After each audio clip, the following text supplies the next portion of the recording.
When life gets unpredictable, preparation matters. In medicine, it's all about staying alert, ready for whatever comes through the door. On the road, it's no different. That's why Volvo designs vehicles to help anticipate risk, reduce harm, and protect lives. The Volvo XC90's advanced safety systems inspire confident decisions wherever the road takes you. The Volvo XC90, for life. Proud sponsor of the Pit Podcast. Learn more at volvocars.ca/safety. Talking now about some local news, response to the growing climate crisis. Now we're going to talk about the city of Laval, who is planning to invest $100 million to become more flood resistant as the city continues to recover from the impacts of Hurricane Debbie. Remember, we got the tail end of that not too long ago. Laval's been pioneering new solutions like creating the first sponge street in Quebec to better manage its stormwater. Of course, the biggest flood was in 2019. There was a flood before that in 2017. In 2019, there were about 1,500 families that were affected. And back in August, 15,000 Laval households were flooded. The cleanup cost the city about $5 million. Here to speak with us is the mayor of Laval, Stéphane Boyer. Stéphane, welcome to the show. Good morning. Thank you so much. I'm so pleased to have you on the show and to speak with you. That's such a treat for me.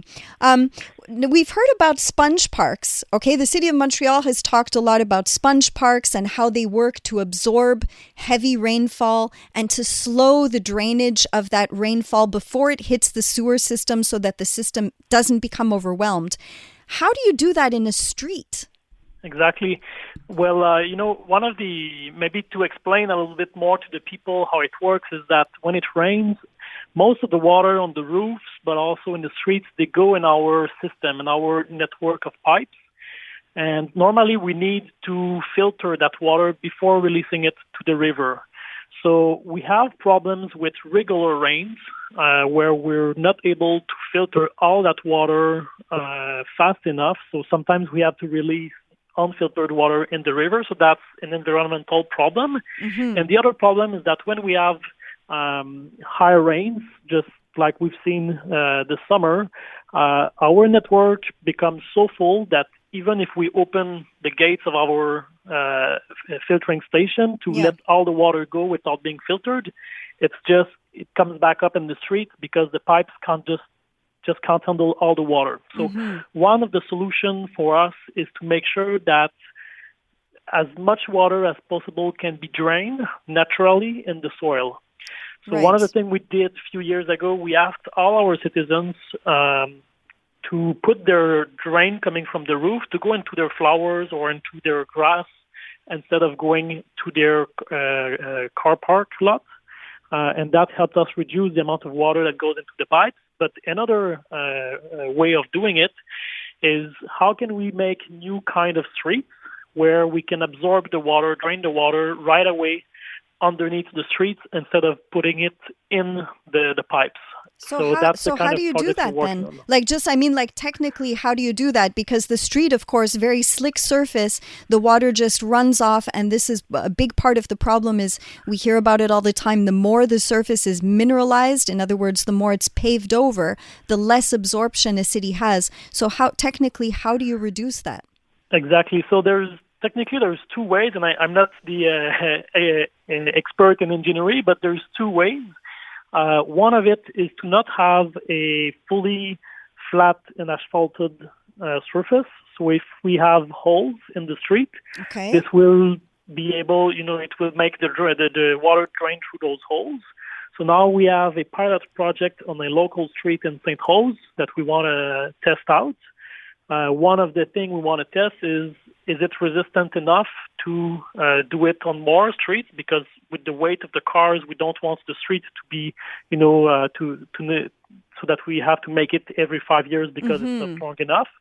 That's what we are testing. And the other way that we can do it is by putting vegetation along the streets. And a very concrete example for the citizens of Laval, there's the Saint-Martin Boulevard that goes from east to west. It's very large. Yeah. We have a project that will start next year where we have surfaces that are lost, that it's just white lines, so it's not a driving line. So we'll make holes in the asphalt and we'll put flowers, and we'll direct the water into those flowers instead of into our network of pipes. So when you and talk, this, and just to finish, we calculated that this will reduce the equivalent of one Olympic pool of water every time it falls, it rains. That's a sizable amount. When you talk about holes in the road surface, what I have in mind, what I'm picturing, and this might be wrong, but you tell me, I know that the mayor of the Saint Laurent borough in Montreal worked a lot with changing the paving in parking areas, for example, and I think he even has a patent out on or something like that. Anyway, he's not a patent, but a method that other cities can copy and follow in order to put this into place. And it's basically just replacing asphalt surfaces in parking lots with a permeable surface. So like something that exactly. like a crisscross kind of a surface. Is that what we're talking about for the road Yes, surfaces? exactly. Okay, yeah. okay. Now that's good. So now I can picture it. I know exactly what that looks like. And as you say, the concern is to make sure that it's durable so that you're not having to do it again and again. I have to ask you then about this increased investment because when I was talking about this story on Andrew Carter's show a little earlier, he was like, who's paying for it? Is it Stéphane Boyer who's going to pay for it? So that's a lot of money. We're talking about $100 million that you're planning to invest. Where's the money going to come from? Yeah, and all the engineering work is one of the most expensive thing to do in a city, but I believe it's necessary. And it's, at the end of the day, it's to protect our homes. So I think it's not a luxury to invest that money. And one of our concerns is, of course, taxes. We know it's quite hard for everybody right now. The mortgage rate and the everything is going up, and we don't want to raise the taxes. So what we do, we will borrow the money. But we think it's okay because Laval has the best credit score amongst big cities in Quebec, and we have lower loans ratios than most cities. So what we will do is to borrow more money, but it will still be, an acceptable amount of money to borrow. Well, you recently found a couple of ways to cut costs, and I want to congratulate you on that. Thank you. Is there not some kind of a climate change envelope that the city can access, perhaps at the federal level? Yes, we are. Actually, we received a subsidy 2 years ago of $65 million to adapt our buildings, to make them more efficient in terms of energy consumption. And that's interesting because it will also reduce the bill of energy that we pay. We are expecting to reduce our cost of energy by $1.4 million per year. So that's quite a lot of money. And also, by investing in better infrastructure, if we have less floods and incidents, it will also reduce the money we pay. And you talked about it in your introduction. What happened in August, it cost us at least $5 million. And every time there are floods, right now we distribute thousands of sandbags to the residents. And so there is a cost of not being able to deal with those issues before they happen. Yeah. So, I think there will also be money saved at the other end of the day.